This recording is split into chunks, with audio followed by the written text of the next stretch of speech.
Hello guys, welcome back to my channel biology believe.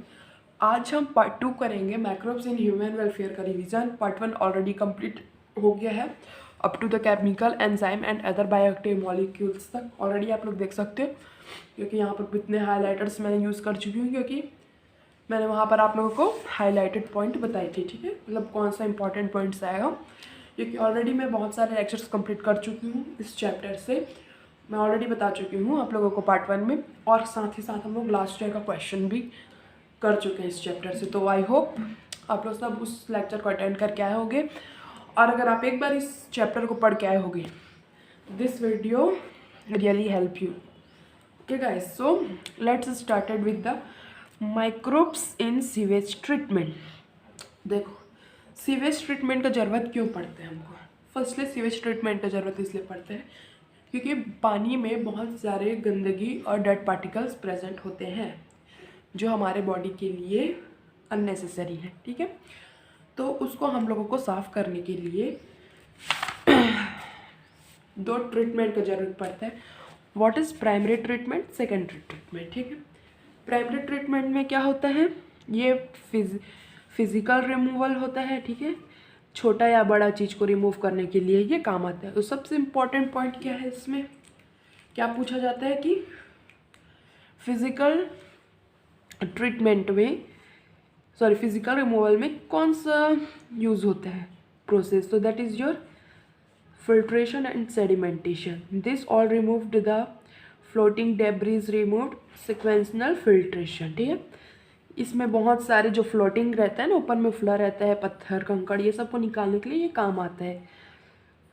थोड़े बड़े बड़े पार्टिकल्स रहते हैं, उसके बाद छोटे पार्टिकल्स को निकालने के लिए हम सेडिमेंटेशन करते हैं। ठीक है, पानी को एक जगह रख देते हैं, जितने भी पार्टिकल्स सब नीचे चले जाते हैं, ऊपर में जो पानी बचा रहता है ना, उसको हम लोग क्या बोलते हैं, इफ्लुएंट। ठीक है, effluent from the primary settling taken to the secondary treatment. उस साफ पानी को हम लोग सेकेंडरी ट्रीटमेंट पे ले जाएंगे। गाइज, अगर आप लोग सच बोल रही हूँ कि अगर आप लोग इसको एक बार डिटेल लेक्चर से देखोगे और आप लोग पढ़ के आए होंगे, ठीक है, this lecture will be really help you. Secondary treatment और biological treatment. The primary effluent is pass into large aeration tank. Large aeration tank में डालते हैं, फिर उसको पम्प्ड आउट करते हैं। उसमें क्योंकि बहुत सारे ऐसे बैक्टीरिया और फंगल प्रेजेंट होते हैं, उसको क्या बोला जाता है, फ्लोक्स। ठीक है, फ्लोक्स है fungal filament, a mesh like structure. While growing the microbes consume major part of the organic matter in effluents.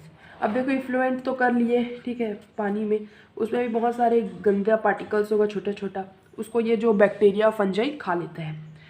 This significant reduce the BOD demand, और यही प्रोसेस जो है वो बायो ऑक्सीजन डिमांड को कम करते हैं।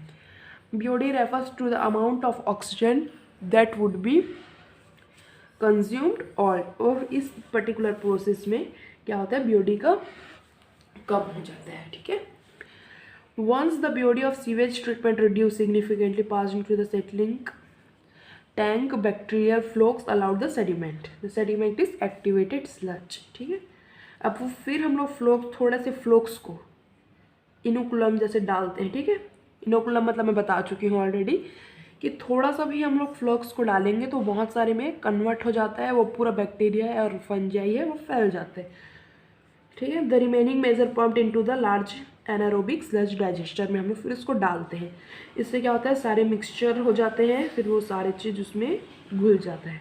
ऑल राइट, ठीक है, और बायोगैस को हम लोग यहाँ पढ़ेंगे। बायोगैस में ये इंपॉर्टेंट है, methane, hydrogen and sulphide, carbon dioxide, ये सब प्रेजेंट होता है। ठीक है गाइज, आई होप आप लोगों को यह समझ में आ गया होगा। Microbes in production of biogas. अब बायोगैस में माइक्रोब्स का प्रोडक्शन कैसे होता है? ठीक है, biogas is a mixture of gases containing predominantly methane produced by the microbial activity and fuel. ठीक है, और इसमें जो फर्मेंटेशन CO2 का ज़्यादा रहता है। इसमें सबसे ज़्यादा इम्पोर्टेंट पॉइंट क्या है, produce large amount of methane, CO2 and H2। इसमें कौन सा बैक्टीरिया रहता है, मिथेनोजन्स, और उसको मिथेनोबैक्टीरियम बोला जाता है। और ये कहाँ प्रेजेंट होता है, रुमेन में। ठीक है, केटल के रुमेन में प्रेजेंट होता है। ऑल राइट, बस इतना इम्पॉर्टेंट है, वही लाइन बताऊंगी मैं आप लोगों को, क्योंकि ये सारा डिटेल को आप लोगों को देखना है तो आपको लास्ट लेक्चर में देखना होगा। अब इसमें आ गया हमारा IAR और KVIC, ठीक है गाइस। उसके बाद चलो अब हम लोग देखते हैं microbes in a bio control agent. अब ये बायो कंट्रोल एजेंट में क्या यूज़ होता है, हम देखो अब एग्रीकल्चर में कुछ भी केमिकल्स ज़्यादा हम लोगों को जो इन्वायरमेंटल फ्रेंडली है वो सामान हमको यूज़ करना चाहिए। तो उसमें जैसे कि सपोज जैसे प्रेडेटर्स है ना, सपोज कुछ इंसेक्ट खा रहे हैं हमारे क्रॉप को, तो हमको उसके लिए ये इसके जगह पेस्टिसाइड्स की जगह हम लोगों को ये यूज़ करना चाहिए कुछ इंसेक्ट जो उसको खाता हो। ये क्या हो जाएगा, इन्वायरमेंटल फ्रेंडली, ठीक है गाइस। तो इतना समझ में आ गया होगा। तो इसमें जो सबसे ज़्यादा इम्पॉर्टेंट है ये है the ladybird and dragonfly are useful to rid aphids and mosquito respectively, ठीक है। उसके बाद बी थ्रेंजेनेसिस हम लोग इसको कहाँ पढ़ेंगे, in the next lecture of biotechnology में, वहाँ पर पूरा दिया गया है, ठीक है। इस ब्रीथोएंजेनेसिस में क्या होता है मैं थोड़ा सा बता देती हूँ कि इसमें हम लोग जब इंसेक्ट में डालते हैं ना तो उनके गट्स में पोर्स हो जाते हैं, ठीक है, और वो ख़त्म हो जाते हैं।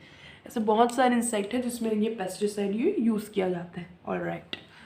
और biological control developed by the treatment of the disease fungus Trichoderma and the free living, ठीक है। इतना तो आप लोगों को क्लियर हो गया होगा। सो गाइज क्योंकि पार्ट 1 में हम लोग बहुत सारा कर चुके थे, बस इतना ही बचा था।